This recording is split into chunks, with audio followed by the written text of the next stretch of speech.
we're looking now at kind of a continuation of our risk management measures and risk responses. We'll see how much time we have to finish this. And these are things that you've probably seen from the CIA, maybe with slightly different words, but that often you have questions about on the exam. And it's about the main risk responses.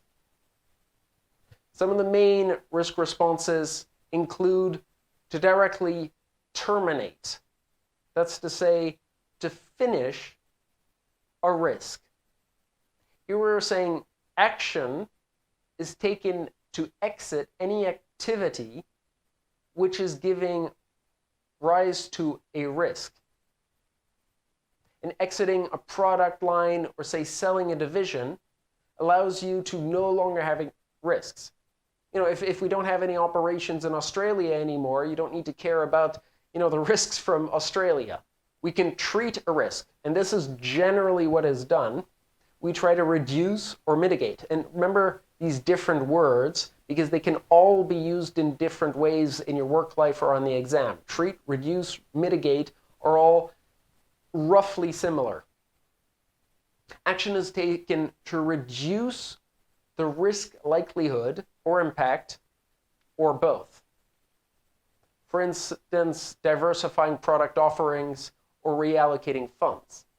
You can also share a risk. Now, a typical example is insurance, but it might also be a joint venture.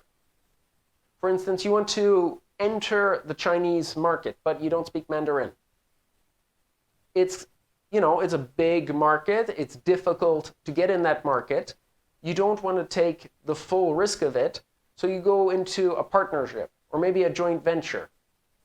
You take an action to reduce the risk by transferring or sharing a portion of it.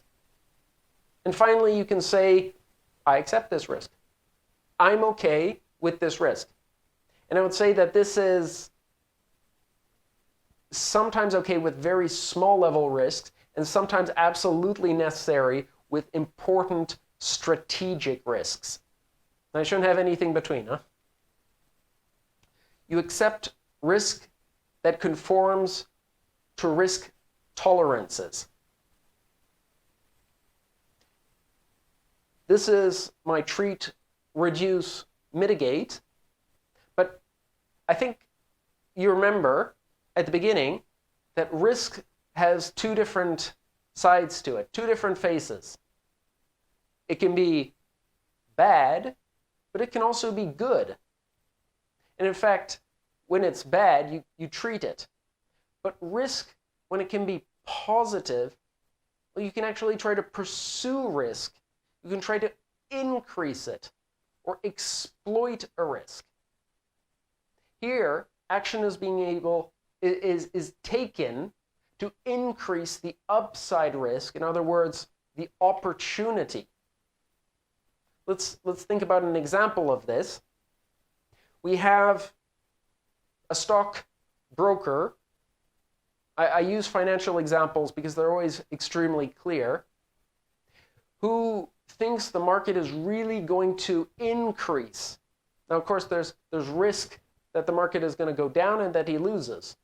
But the other part of that is that, well, there's the positive opportunity that it might increase. If he takes on more debt to have more money, he'll have more leverage and could have higher returns.